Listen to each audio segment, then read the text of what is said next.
Today we're talking to Kookaburra's hockey player and Blue Tree Project ambassador Andrew Charter on his mental health journey. Now, Andrew is supposed to be in Tokyo competing in the Olympics for the Australian hockey team right now. Due to COVID, that's not happening anymore. So we're having a chat with him about how life has changed and his mental health state.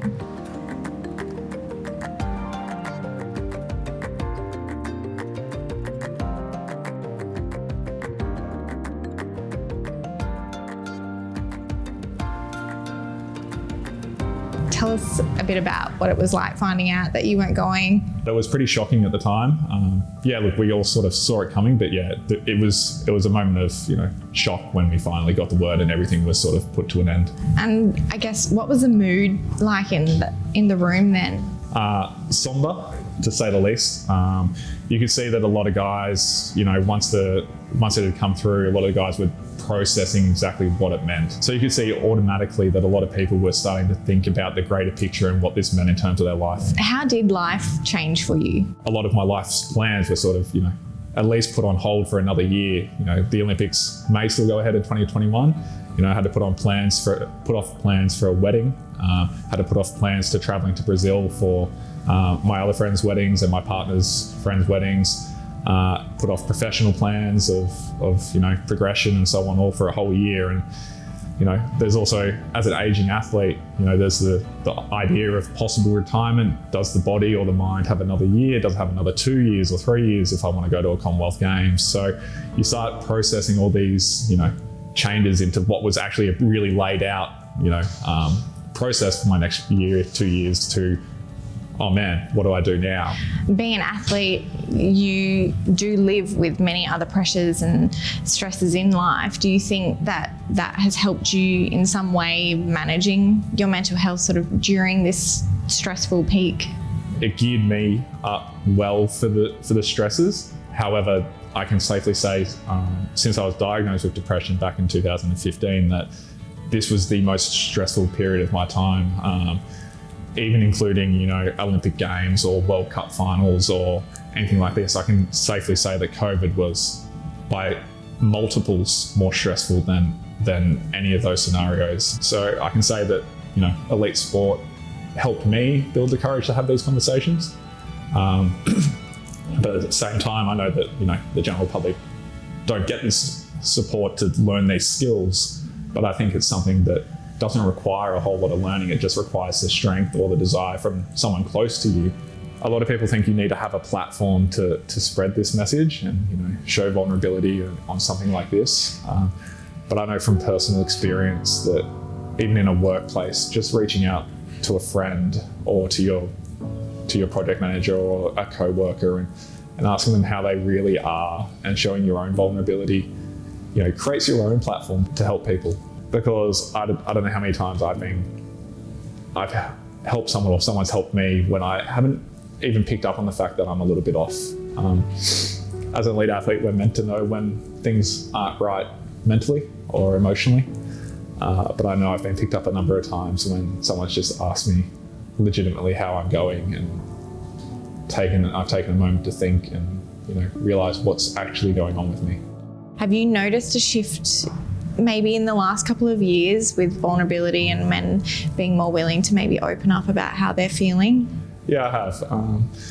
I think once you show this vulnerability, if it's on a platform where you talk to 100 people, or it's within a team where you're talking to 3 people, or if it's to your partner, like you create a safe space and you give people the courage to show that they can come to you and they can share their problems.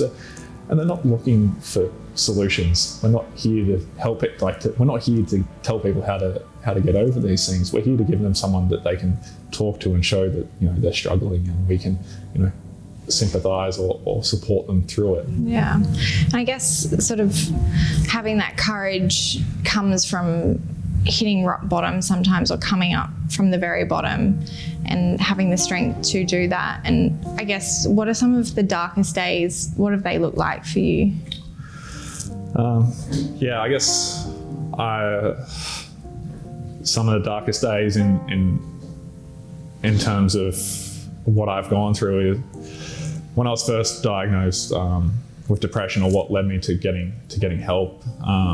a lot of things had gone on in terms of my personal life and in terms of hockey. And I had started connecting things that weren't in any way, shape or form connected, and created this web of circumstances in my life that led to me feeling like I wasn't valued, or I wasn't, respected, or I wasn't good enough. And the fear of not being good enough has probably been something that's, hounded me my entire life.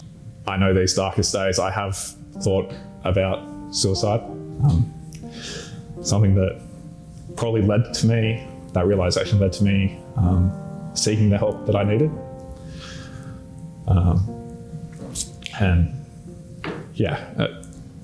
I can say I'm still here for the help that I seek.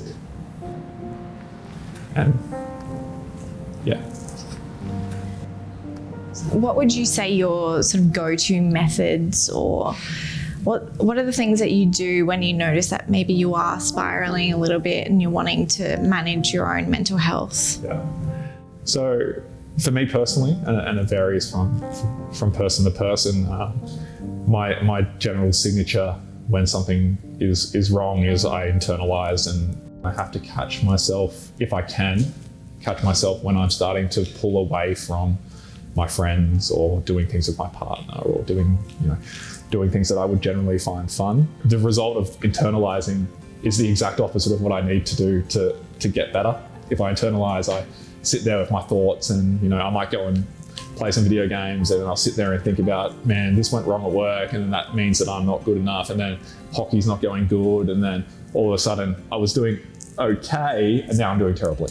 So for me, if I catch myself, I will try and surround myself with my friends. I'll ask people for coffees, I'll go out and do something, or I'll go and work from a co-working space rather than working from home at the moment. There's this sort of appreciation for the sport, or do you feel rejuvenated and looking at your life in a different way since this has all happened during this period? While hockey was 100%, you'd train in the morning, go to work, go to the gym in the afternoon, go home, eat dinner and go to sleep. And the spare time you have, you want to do with your family or your partner. So COVID gave me the opportunity, or this period has given me the opportunity to expand on things that I do have an enjoyment in, things I miss regularly. We just got to train and have fun. Like, I've never seen the Kookaburras laugh so much in a training session. To get the pureness and the happiness of it back has been a great opportunity. And I guess in life, it is a cliche that you don't know what you have until you're missing it. What's your piece of advice maybe for those that are struggling or are in a really dark time, finding the isolation and the anxiety, the uncertainty of COVID, so many souls being lost to suicide, and it's just scary. And I guess it's maybe you've been in a darker place before. Yeah, what can you offer someone who's feeling helpless at the moment? Yeah, I guess in this case where things do look dire, if I relate my own experience, it took a lot of courage to seek the help that I needed. But there are services out there that are under load, but they're there to help, and I think we need to engage these where we can. But there are services such as Lifeline that are there to help you get through this. I encourage people to do this. I know if I didn't reach out to get the help I needed, that the story could have been vastly different, and one I don't like to think about. So please, if you're struggling, then find a way to get the courage and the bravery to seek the help, because nobody wants you to be suffering like you are. So find the way to get it. Well, thank you for always speaking so openly about your struggles and offering your advice and view on things. So yeah, thank you.